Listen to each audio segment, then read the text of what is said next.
Hoje vamos analisar a imposição das mãos encontrado e mencionado na Bíblia. Na Bíblia podemos identificar 4 usos diferentes da imposição das mãos.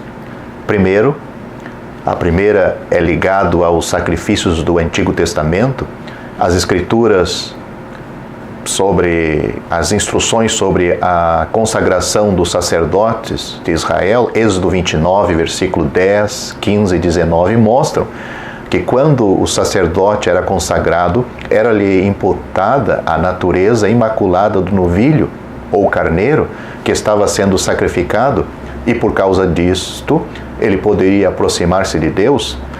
Essas instruções de Êxodo capítulo 29 se veem na prática em Levítico capítulo 8, versículo 14, 18 e 22. Sempre foi assim com os sacerdotes de Israel. Porém, suas qualificações morais e físicas tinham que ser de acordo com este rito, tanto antes como depois da sua consagração. Os israelitas que ofereciam sacrifícios tinham que proceder de modo semelhante.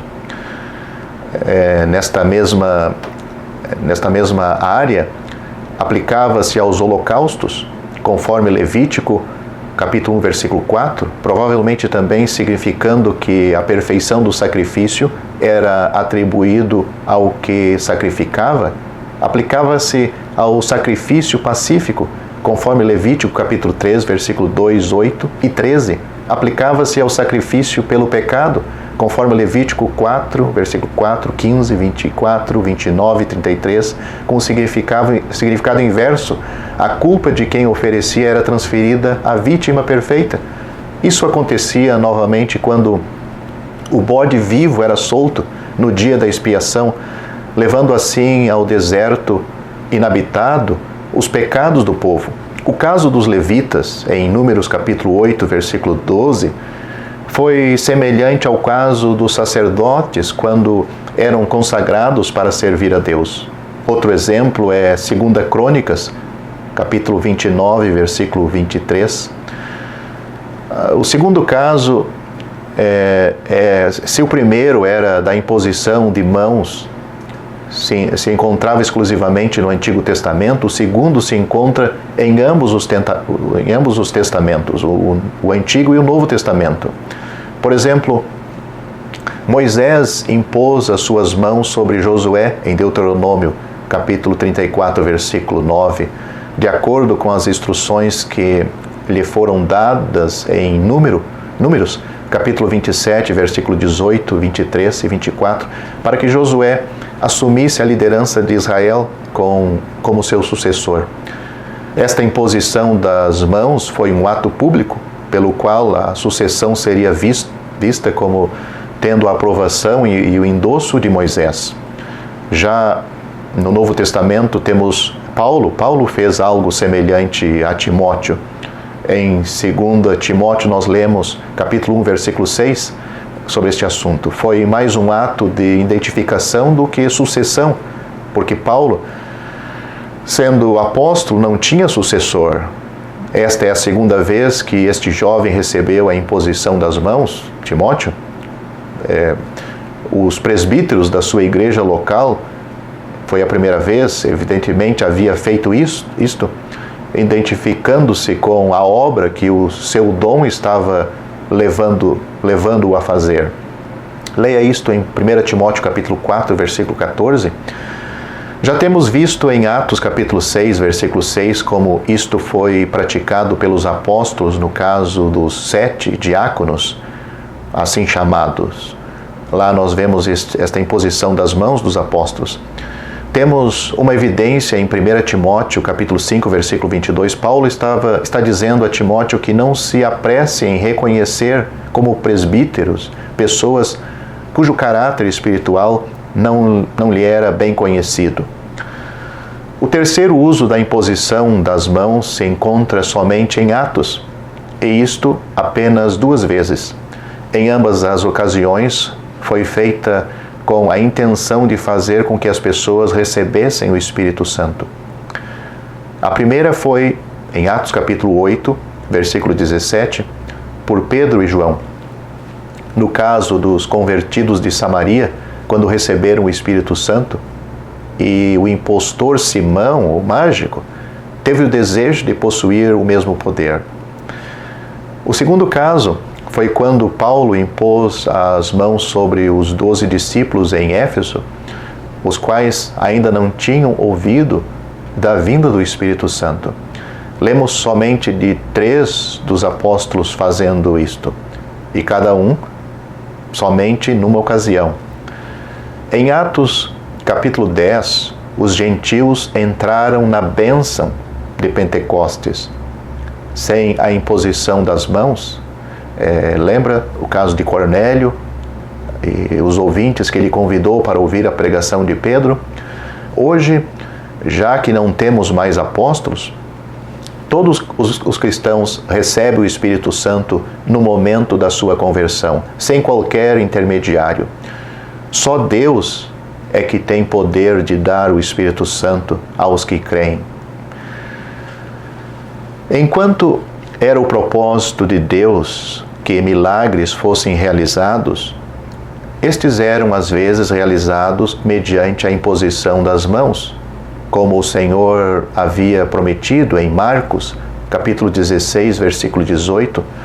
Citamos como exemplo o caso de Ananias, que impôs as mãos sobre Saulo para que este recuperasse a vista. Você encontra esta história e este fato em Atos capítulo 9, versículos 12 e 17, e o de Paulo impondo as mãos sobre o pai de Públio, em Atos capítulo 28, versículo 8. Destes 4 casos que nós mencionamos acima, o único que poderia existir hoje é o caso segundo caso, isto é, a recomendação de servos do Senhor, e mesmo em Atos, o livro de Atos, isto não aconteceu todas as vezes que homens especiais eram enviados para servir. Certamente, quando há convicção quanto à chamada, o equivalente espiritual deve ser praticado, isto é, os irmãos devem se identificar pessoalmente com o novo missionário ou obreiro, apoiando-o com oração e ajuda prática.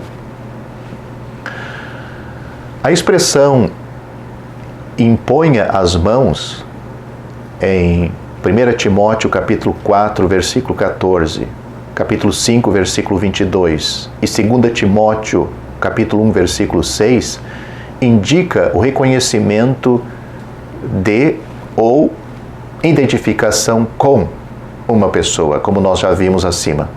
Isto é visto claramente nas passagens do Antigo Testamento, como nós já vimos também, que estabeleceram esta prática através de instrução divina.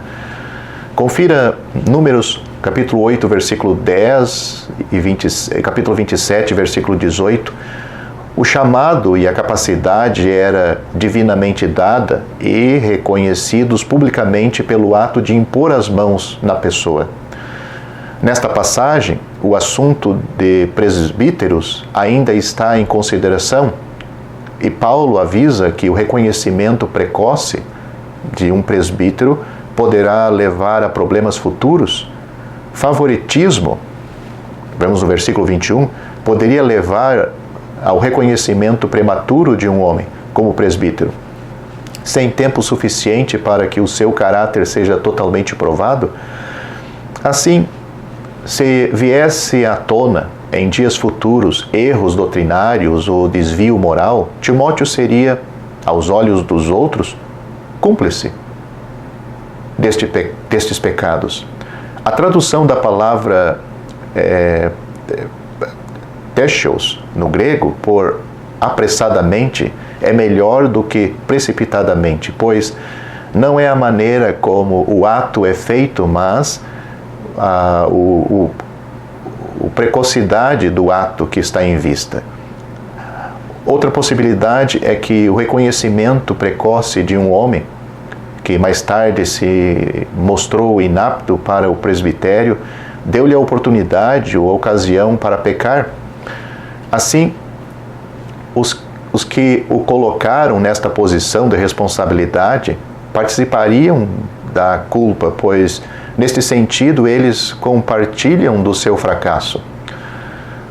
Os pecados neste versículo, contraste com o versículo 24, seguindo esta linha de interpretação, poderiam ser futuros.